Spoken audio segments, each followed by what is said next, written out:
अस्सलाम वालेकुम वरहमतुल्लाहि वबरकातुहू my dear brothers and sisters, I hope you all are good। ये बात है 570 या 571 ईस्वी, जब मक्का शहर में एक शख्स पैदा हुआ जिसका नाम मोहम्मद था, जिसको अल्लाह तबारक व तआला ने नबी बनाकर भेजा। और ये नबी बनाकर भेजे गए सिर्फ एक कबीले के लिए नहीं, एक हिस्से के लिए नहीं, एक मुल्क के लिए नहीं, बल्कि पूरी कायनात के लिए, पूरी लोगों के लिए, इल्ला रहमतल लिल आलमीन, पूरी आलम के लोगों के लिए। और इसी तरह हर एक ज़र्रात के लिए अल्लाह के नबी रहमत बनाकर भेजे गए। अब नबियों का सिलसिला बिल्कुल ख़त्म हो गया, अब कोई नबी नहीं आने वाला।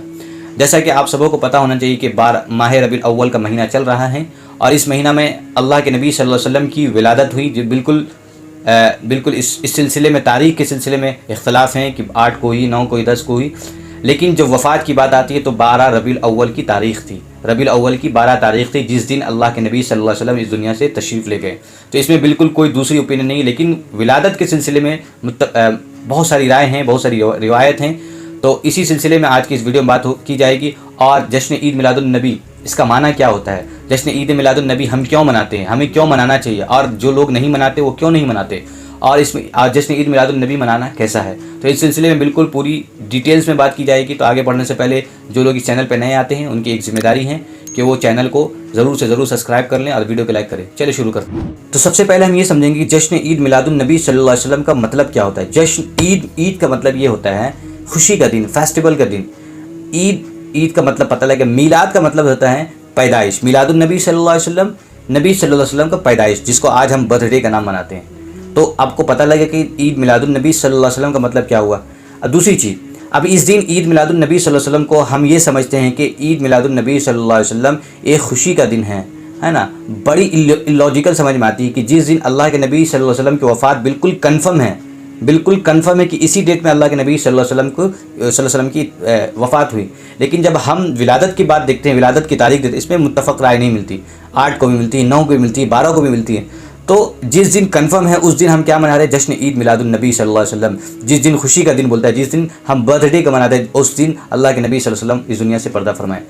तो ये बड़ी इलॉजिकल और समझ में नहीं आने वाली चीज़ लगती है। और इस दिन बड़ी सारी खुराफात होती हैं, जैसे लोगों का मिलना है ना, खाने पीने का एहतमाम करना, और इसी तरह जलसा जुलूस का निकालना, कुरान खानी का पढ़वाना, या इसी तरह किसी और चीज़ का एहतमाम करना, और ये नियत करना ये कि दीन का हिस्सा है। तो इसी को तो हम बिदात कहते हैं, इसी को तो खुराफात कहते हैं। दीन में किसी ऐसी चीज़ का ईजाद करना जो ना नबी से साबित है, ना नबी के बाद सहाबा रज़ी अल्लाह तआला अन्हुम अजमईन ने किया, या ताबीन, न तबे ताबीन, न बुजुर्गान दीन, किसी से भी साबित नहीं है। और हम इस चीज़ को इस दीन में ईजाद करें इस सोच से कि ये ऐसा करना, ऐसा मनाना, ये दीन में बिल्कुल सही और दुरुस्त है।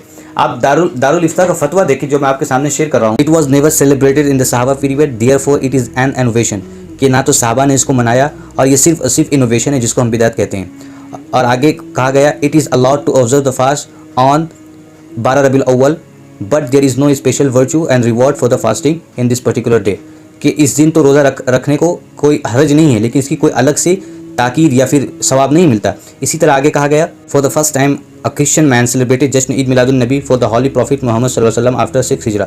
He was first to introduce this custom. तो हमें जश्न ईद मिलादुन नबी सल्लल्लाहु अलैहि वसल्लम का मनाने का कहीं से सबूत नहीं मिलता। अगर कोई शख्स मनाता है, ना तो सहाबा से साबित है, ना ताबई से। अगर कोई शख्स ऐसा करता है तो सिर्फ और सिर्फ बिदात और खुराफात करता है। इसी तरह इस दिन का रोज़े की कोई अलग सी अहमियत सवाब नहीं, अगर कोई शख्स रखना चाहे तो रख सकता है। और इसी तरह ये जो जश्न ईद मिलादुन नबी सल्लल्लाहु अलैहि वसल्लम का ये जो पूरा चेन चला, ये दर हकीकत एक ईसाई शख्स से चला है, जो आज हम तक मुसलमानों तक पहुँच गया है, जो इस्लाम का हिस्सा नहीं है। आज हम उसे जश्न ईद मिलादुन नबी सल्लल्लाहु अलैहि वसल्लम के नाम पे मना रहे हैं। और देखें, अल्लाह के नबी से साबित है इस दिन अगर कोई शख्स रोज़ा रखना चाहे तो कोई हरज की बात नहीं है, लेकिन कोई सवाब नहीं, ख़ास तौर पर कोई अलग सवाब नहीं दिया गया है। रोज़ा रखना चाहे तो रख सकता है।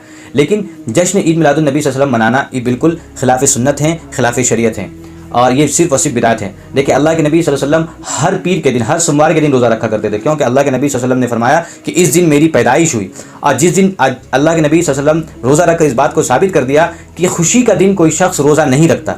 जिस तरह हम ईद के दिन, बकरीद के दिन रोज़ा रखना बिल्कुल हराम है हमारे लिए, हम रोज़ा नहीं रख सकते। इसी तरह अल्लाह के नबी अगर खुशी का इजहार करना होता, या बताना होता, या कहना होता, तो अल्लाह के नबी कभी है ना पीर के दिन यानी यौम पैदाइश के दिन, जो अल्लाह के नबी ने बता दिया कि इस दिन मेरी पैदाइश हुई है, तो अल्लाह के नबी कभी रोज़ा नहीं रखते, क्योंकि खुशी का मतलब होता है खुशी का जाहिर करना। लेकिन अल्लाह के नबी सल्लल्लाहु अलैहि वसल्लम ने इस दिन को रोज़ा रखा, और रोज़ा रखना इस चीज़ की अलामत है कि इंसान खुशी को जाहिर नहीं कर रहा, बल्कि खुशी को अंदर रख रहा है। खुशी का जाहिर करना एक अलग चीज़ है, खुश होना एक अलग चीज़ है।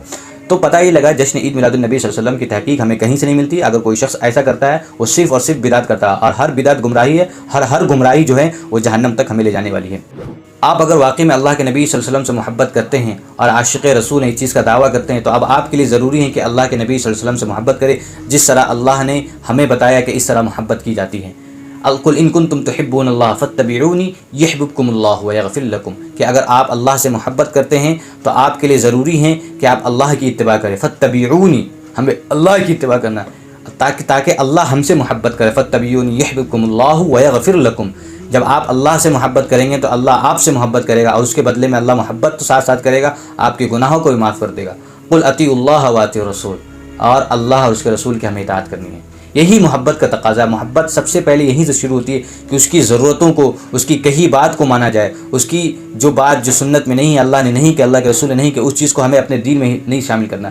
دیکھیے بدعت تو آپ جب بدعت کرتے تو آپ اسی سوچ سے کرتے کہ دین میں ہم اچھی سوچ سے کر رہے ہیں، لیکن یقین مانیے یہی بدعت کہلاتی ہیں کہ آپ کوئی چیز دین میں ایسی چیز کا داخل کر رہے ہیں جو دین کا حصہ نہیں ہے، دین میں شامل نہیں ہے، آپ اس کو شامل کریں اس نیت سے کہ اللہ ہمیں اس کا ثواب دے گا، تو یہی بدعت کہلاتی ہے۔ دکھنے میں بہت اچھی لگتی ہیں۔ آج کل بہت زیادہ ٹرینڈ چل رہا ہے کہ یہاں پر ہے نا نوافل کا اہتمام کیا جاتا ہے جماعت کے ساتھ، ہے نا۔